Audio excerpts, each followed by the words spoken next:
안녕하세요. 저는 순천향대학교 작업치료학과 이성아입니다.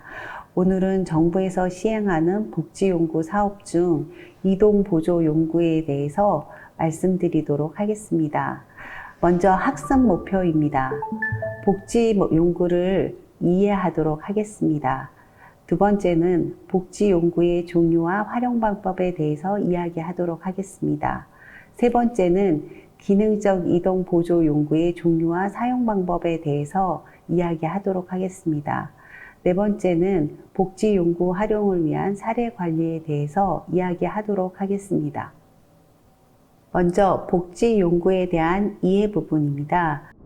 기능장애 등의 이유로 인해서 일상생활 수행에 곤란을 겪는 대상자가 정상적인 삶을 살아가기 위해서는 직접적 수발이나 보조 연구의 도움이 꼭 필요합니다. 간이병기, 목욕의자, 휠체어 등부터 안전손잡이, 미끄럼 방지용품, 배회 감지기 등 종류가 매우 다양합니다. 복지연구는 심신기능이 저하된 수급자의 일상생활 또는 신체활동 지원에 필요한 연구로서 보건복지부 장관이 정하여 고시하는 품목을 구입하거나 대여하는 급여입니다. 복지연구의 사용 원칙에 대해서 말씀드리도록 하겠습니다. 대상자의 현재 상태, 즉 기억력, 진압력 등을 정확하게 파악하여야 합니다. 두 번째는 대상자의 잔존 능력을 최대로 활용하여야 합니다.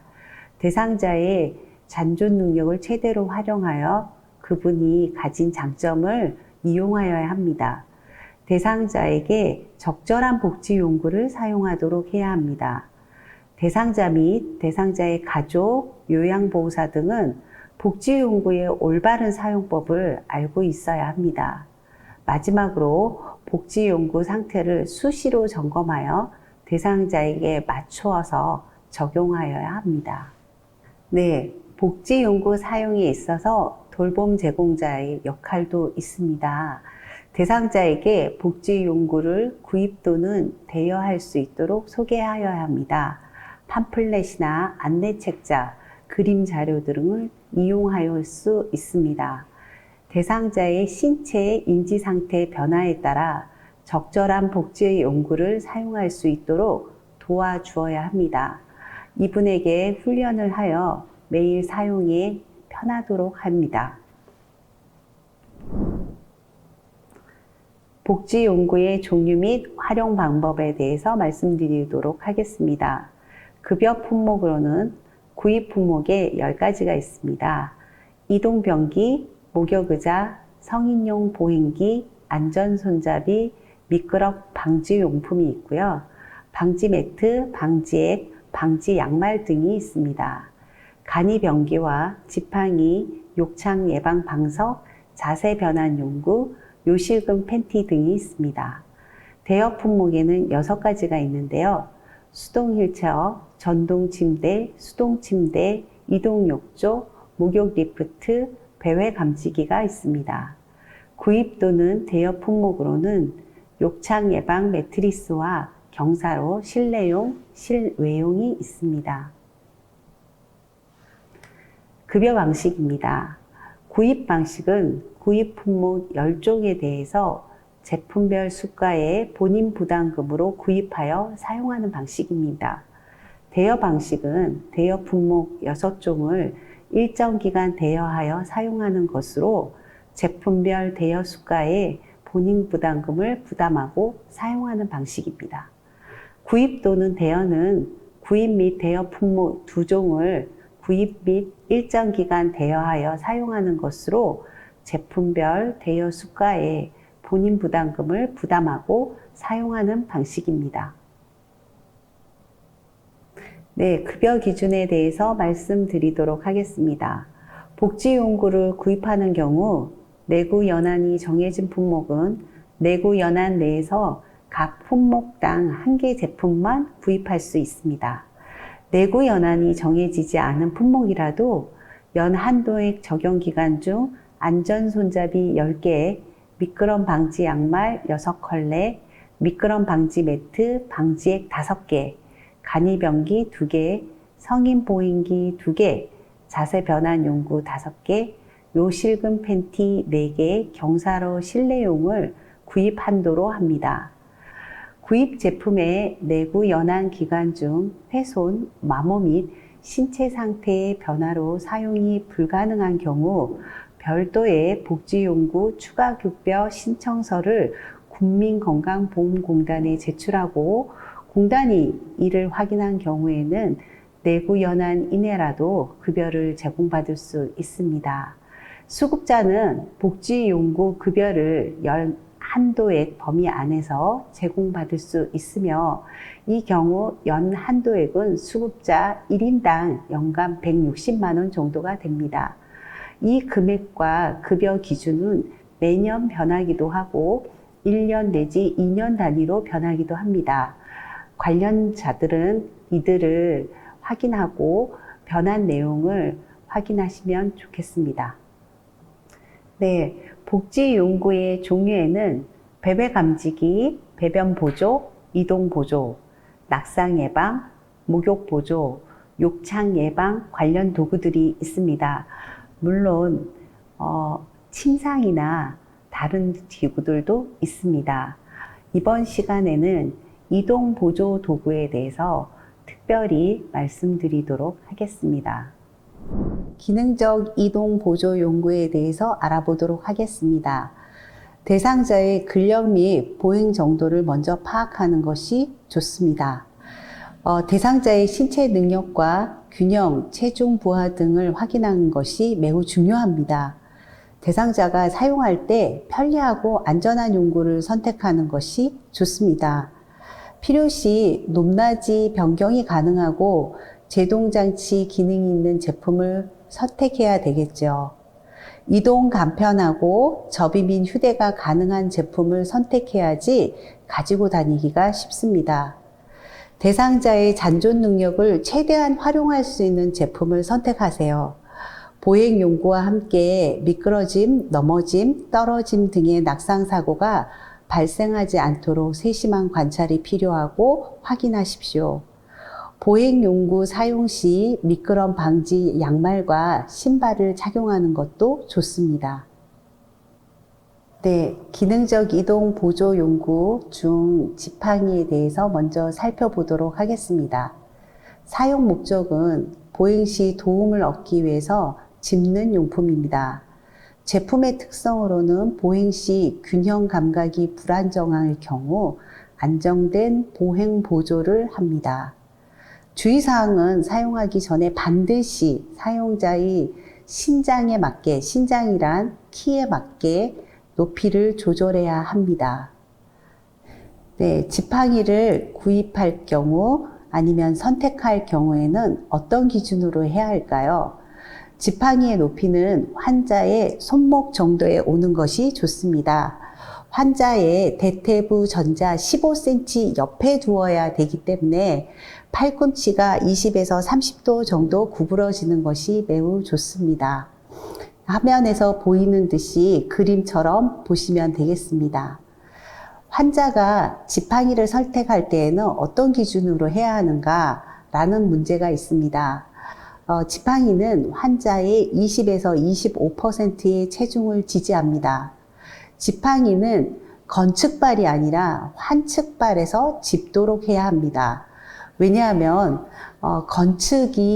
건축을 보조한다고 하지만 환측을 보조하기 때문에 환측발의 반대편에서 건축 쪽으로 잡아야 합니다. 팔과 발이 교대로 나가기 때문에 자연스럽게 보이고 지지면의 폭이 넓어집니다. 종류는 사발 지팡이, 삼발 지팡이, 외발 지팡이가 있습니다. 사발 지팡이는 외발 지팡이보다 안정성이 높습니다. 그래서 움직일 때 조금 더 어렵습니다.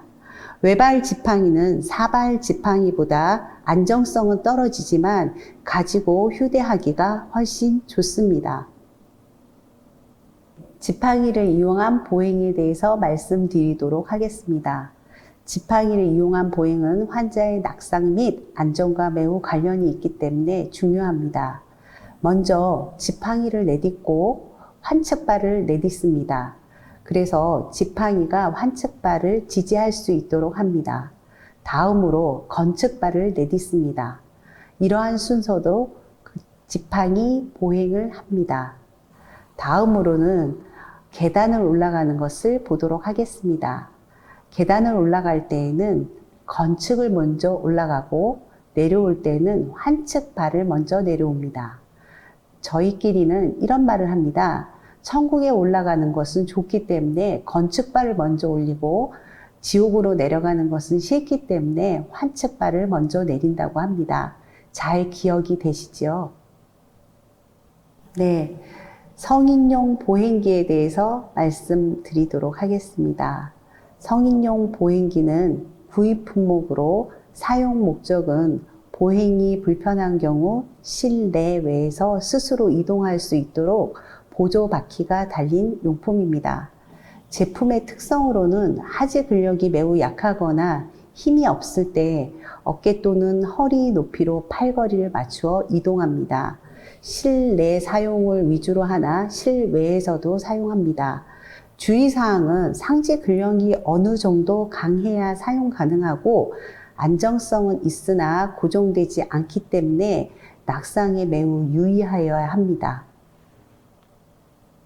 기능적 이동 보조 용구에 대해서 말씀드리도록 하겠습니다.